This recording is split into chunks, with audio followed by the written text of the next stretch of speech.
ìfi ń jẹ mufti ará Ìbàdàn mélòó ló fọwọ́ sí gbogbo ẹ̀yin ọmọ Ìbàdàn tẹ́ bá lọ join wọn tẹ́ bá lọ ń bá wọn ṣe irú mufti irú ètò ẹ̀sọ́ pẹ̀ ń ṣe yìí nísìnyí ajẹ́pẹ̀ ìsọmọ Ìbàdàn gidi.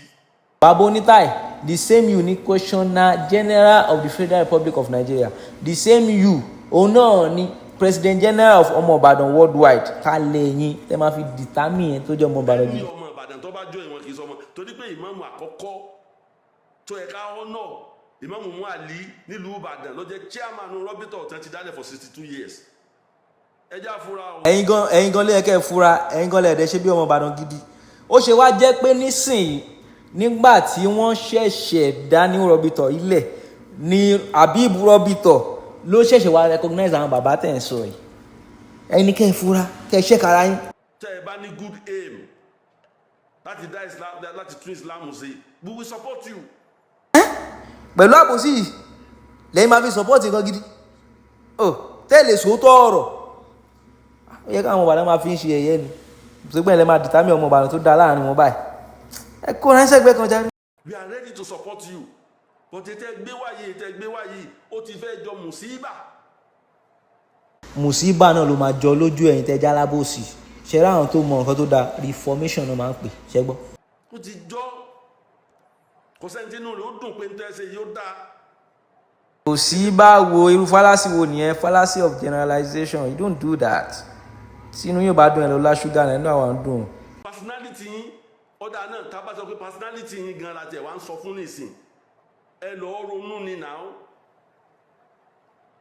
ẹ lọ ro ẹ̀yin náà ẹ ro. Baba Onitai ẹ lọ ro ẹ̀yin náà ro. ṣé politics náà lè bá fẹ́ fi ṣe ẹ ṣe sọ kọ́ tara yín kẹ́ mọ̀ pé politics yín lè mọ̀ fi ṣe ọ̀dà ní ìsìn tẹ́ bá lọ hùwà kan bì kan tán bàbá tẹ̀sí bọ̀ tẹ́tẹ́lẹ̀ tí wọn ò bára wọn jẹ́ tẹ́ ẹ bá gbé nǹkan kan délẹ̀ ṣé wọ́n wà sọ páàní ni. àkọ́kọ́ náà orúkọ wọn ò jọra wọn ẹ lọ get yẹn straight mo ti ní kẹ́ lọ́wọ́ ní CAC ní Nàìjíríà CAC ò stupid that's number one. Number two ni pé irú ìwà oná fẹ́ wù tí ò da tó máa gbé wá tó máa fi lọ mọ́ àwọn bàbá ìwà aburú wo náà ti wù tẹ́lẹ̀ tí gbogbo wa rí báyìí tí wọ́n ṣẹ̀ tún máa wù ú sìn nígbà tó ti dá roobitoh tún lẹ̀ ẹ fàbò sí òfò lẹ̀. It's very simple ẹ̀rọ kan mi sọ̀rọ̀ ayé mọ́ I'm not a member of roobitoh tó bá wù mí mo lè join association tó bá wù mí mo lè má join èmi gan chief imam ní mi láàyè mi alhamdulillahi rabbil alamin gbogbo ẹ̀yin. ẹ sí lára wọn nìyẹn wáyé tẹ wá jẹ speaker fún àbòsí bá ti ń jẹ o.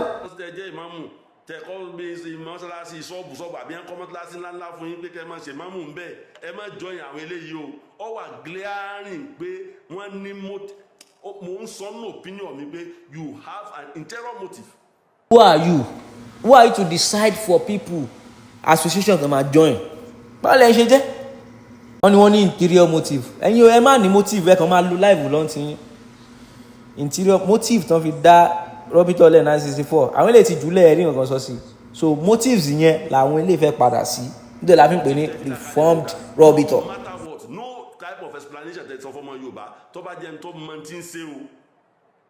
jẹ́rí ní roobitoh yìí àwọn àfáà tó young tán mú pọ́pọ́ wọn mú bérebére àtàwọn àyímọ̀ tó rí wọn ṣáprápra àná wà ń bẹ̀ ibi tó máa ti lè display ìmọ̀ yàtọ̀ síbẹ̀ àwọn àgbàlagbà náà lè manage irú àwọn. ìmáàmù kan bá ti wá ní problem nílùú wọn ẹ wà sáré lọbẹ ẹ lẹ gbárùkù tí o a wà lẹ́yìn rẹ ọkẹ lè bá a rérò ìmáàmù tó rí ẹ bá pè ò ní jọ yín. ààbò sílẹ̀ fi ń sọ̀rọ̀ yìí nǹkan tó yẹ kán ṣe náà ṣe ara function roobitoh náà nìyẹn ó yẹ kán máa complain ní pé kílítà bíbò ṣe bẹ́ẹ̀ nìkan wípé máa blame àwọn tó ń ṣe bẹ́ẹ̀ ẹ fàbò sílẹ̀ àbò sí báyìí sí ń jẹ́ Baba Onitai come on. as far as I'm concerned ẹ tó bá jọ yín ajẹ́kùntàn wọn ò máa ti ń ṣe ni